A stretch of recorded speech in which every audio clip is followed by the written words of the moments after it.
చేసినటువంటి సహాయం ఎప్పుడు కూడా ఊరికే పోదు. మన జీవితంలో ఎప్పుడైనా సరే, ఎవరికైనా సరే ఏదైనా సహాయం చేసినప్పుడు మనకేమొస్తుందలే అని కొన్నిసార్లు మనం అనుకున్నప్పటికీ కూడా మనకు చేసినటువంటి సహాయం ఎప్పుడు కూడా ప్రతిఫలము లేకుండా ఊరికే పోదు. ఇదే సత్యము పునీత పాదువాపురంతో వారి జీవితంలో జరిగినటువంటి ఒక సంఘటన రుజువు చేస్తూ ఉంటుంది. అదేమిటి అని మనము కొంచెం వివరంలోనికి వెళ్ళినట్లయితే, బొలోనాలో ఇటలీ దేశంలో ఉన్నటువంటి పాదువాపురంతో వారు సెమినరీలో అక్కడ బోధిస్తూ ఉండేటువంటి సమయంలో, సెమినరీలో మాత్రమే కాదు కానీ చుట్టుప్రక్కలకు వెళ్ళి అక్కడ బోధన చేస్తూ ఉంటారు. అదే సమయంలో ఆయనను ఈ ఫ్రాన్స్ దేశంలో ఉన్నటువంటి పర్మా అనేటువంటి పట్టణానికి వెళ్లాల్సిందిగా పెద్దలు ఆజ్ఞాపిస్తూ ఉన్నారు. విధేయతే సర్వకార్యంగా భావించినటువంటి పునీత అంతోని వారు పెద్దలకు విధేయించే ఫ్రాన్స్ దేశము వెళ్ళడానికి సిద్ధమవుతున్నారు. ఇటలీ నుంచి ఫ్రాన్స్ దేశం వెళ్ళాలి అంటే కొండల్లో ప్రయాణం చేయాలి.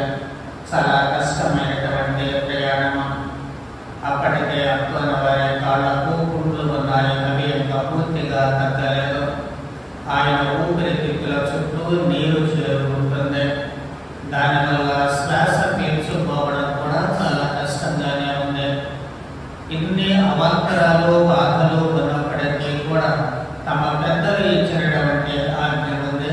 ఆ ఆజ్ఞకు విధేయుడై ఆయన ఆ ప్రయాణాన్ని కొనసాగిస్తూ ఉన్నారు. అందుకే ఆయన సంతోషంతో నేను విధేయిస్తున్నాను అన్నటువంటి ఆనందముతో ఆయన ఫ్రాన్స్ దేశానికి వెళ్ళడానికి విముక్తులవుతూ ఉన్నారు. వెళ్ళేటప్పుడు ఈ ఫాదర్ గ్రాసియన్ గారు ఆయనతో ఫ్రాన్సిస్ గారు చెప్పినటువంటి మాటలను జ్ఞాపకం చేస్తూ ఉన్నారు. ఫ్రాన్సిస్ గారు ఏం చెప్పారు అంటే, ప్రభువైన యేసు తన శిష్యులను పంపించేటప్పుడు చెప్పినటువంటి మాటలు లోకా సువార్త 10వ అధ్యాయము 4వ వచనములో చూస్తూ ఉన్నాము. మీరు జాలనైనను చూలనైనను పాదరక్షణనైనను కొనుకోరాదు. మార్గ మధ్యమున మీరు ఎవరిని కుశల ప్రశ్నలు అడగవద్దు. మీరు ఏ ఎంత ప్రవేశించినా ఆ ఇంటికి సమాధానము కలగనగాక అని చెప్పడం. ఫ్రాన్సిస్ గారు ఈ మాటలను జ్ఞాపకం చేసుకుంటున్నారు. కాబట్టి ప్రభువు చెప్పినట్లుగా మీరు కూడా ఏమీ లేకుండా వృద్ధి చేతులతోటి వెళ్ళండి అని చెప్పి అంటూ మీకు ఆ ఇంటి వాళ్ళు పెట్టేటువంటి భోజన పదార్థాలనే భుజించండి అని చెప్పి ఆయనకు జ్ఞాపకం చేసి మరి అంతోని వారిని పంపిస్తూ ఉన్నారు. ఇదే అసలైనటువంటి పేదరికము అని చెప్పి అంతోని వారు గ్రహిస్తూ సంతోషంతో తమ ప్రయాణాన్ని కొనసాగించారు. కొద్ది రోజుల ప్రయాణం తర్వాత వాళ్ళు ఆల్ప్స్ అనేటువంటి పర్వత శ్రేణికి చేరుకుంటూ ఉన్నారు. ఇటలీ దేశానికి ఫ్రాన్స్ దేశానికి సరిహద్దు ఇదిగో ఈ ప్రఖ్యాతిగాంచినటువంటి ఆల్ప్స్ పర్వత శ్రేణి.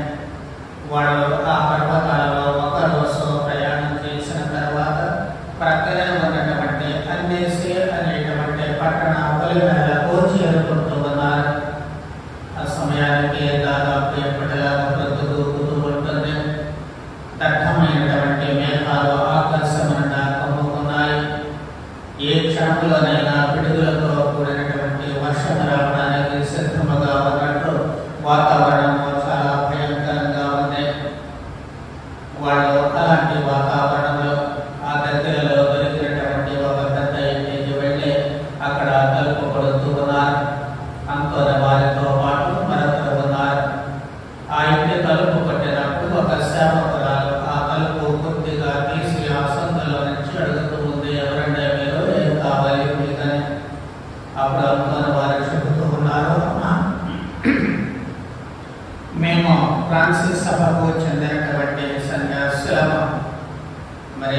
దగ్గర భోజనం ఏమీ లేదు, ఆకలిగా ఉంది, కాబట్టి కొద్దిగా రొట్టె పెట్టండి అని చెప్పి అడగడానికి వచ్చాము అని చెప్పి అంటున్నారు.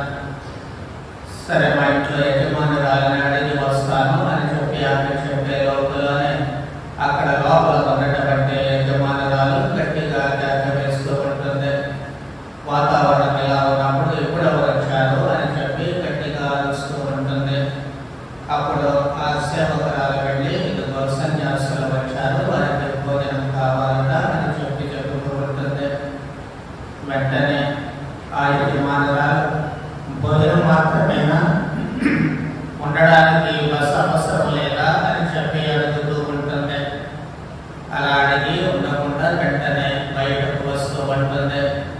ఆ సన్యాసులను చూసిన తర్వాత వాళ్ళు చెబుతూ ఉన్నారు, వారు అమ్మ ఇక్కడ మేము ఆర్లెస్లో ఉన్నటువంటి ఆశ్రమానికి వెళుతూ ఉన్నాము, కాబట్టి మా దగ్గర రొట్టెలు ఏమీ లేవు, కాస్త రొట్టె పెట్టండి, ఆకలి తీర్చుకుంటాము అని చెప్పి అడుగుతూ ఉన్నారు.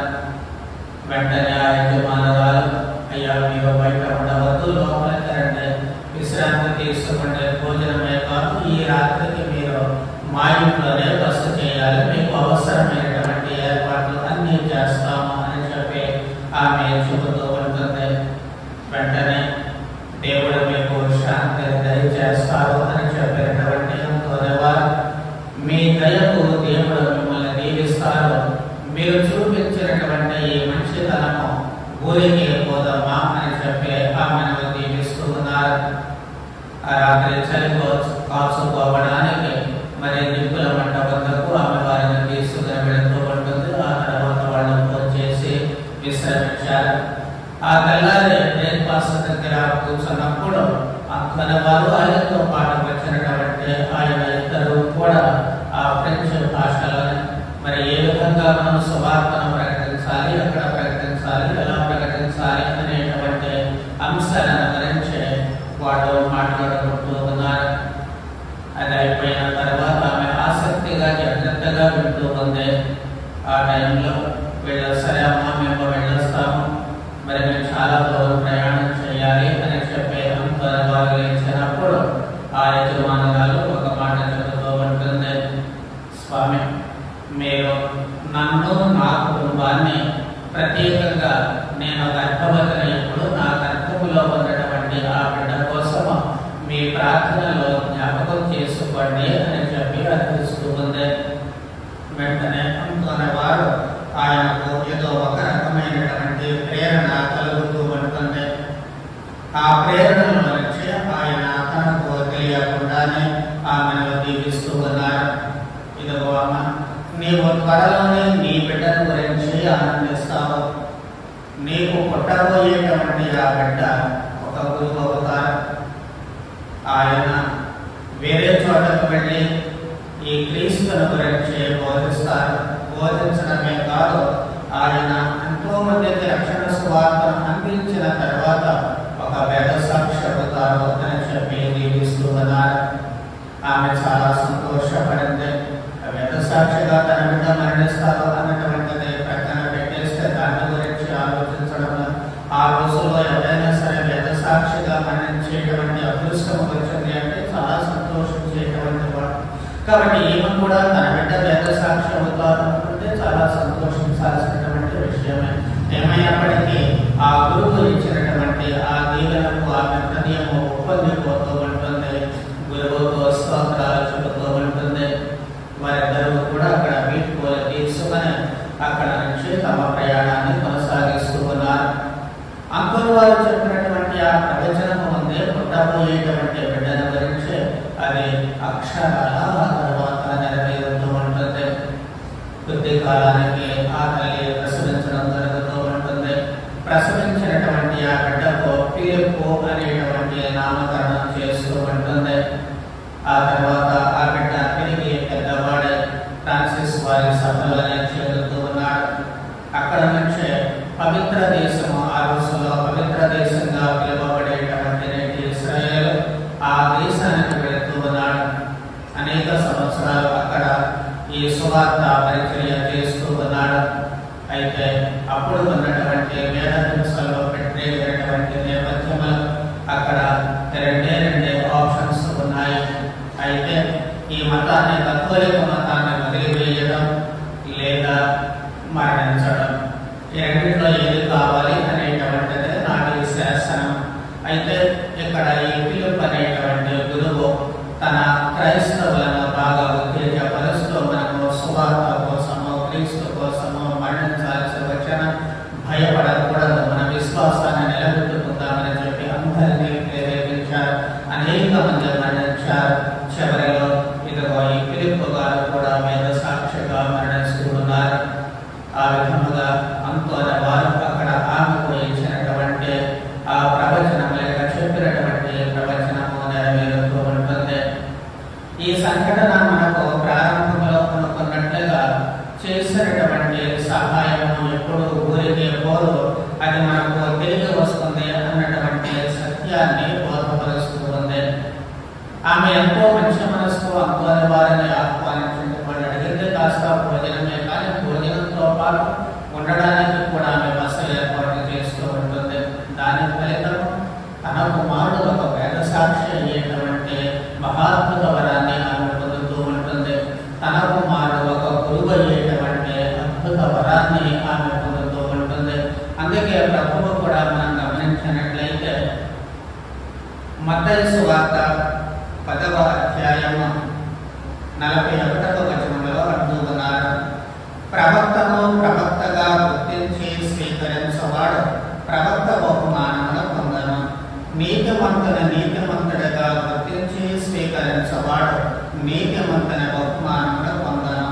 నా శిష్యుడని ఈ చిన్నవాళ్ళలో ఒకరికి ఎవడైనా ఒక గుక్కెడు మంచినీరు రసగువాడు తన బహుమానమును పోగొట్టుకునడని మీకు నిశ్చయముగా చెప్పుతున్నాను.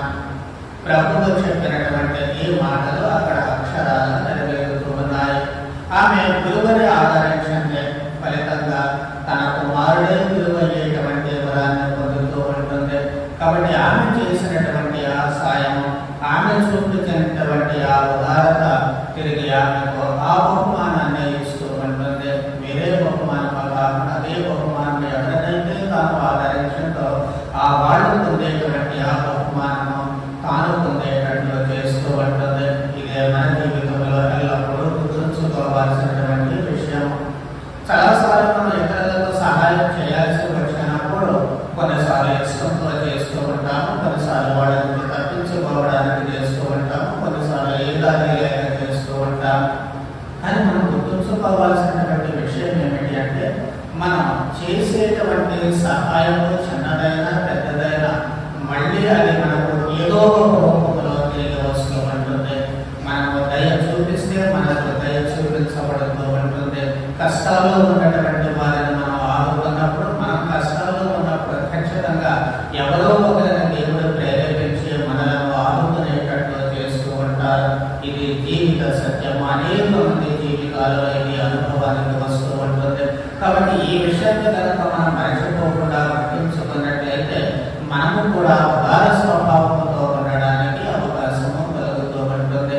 ఇతరుల ఎడల జాలి కలిగి జీవించడానికి, దయ కలిగి జీవించడానికి అవకాశం కలుగుతూ ఉంటుంది.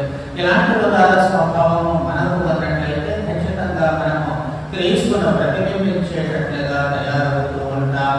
అలా తయారైతే ఇక్కడ ఈ స్త్రీ యజమానురాలు ఏ విధమైనటువంటి బహుమానాన్ని పొందుతూ ఉంటుందో అలాగే మనము ఊహించినటువంటి బహుమానాలు దేవుడు ఖచ్చితంగా మనందరికీ కూడా ప్రసాదిస్తారు.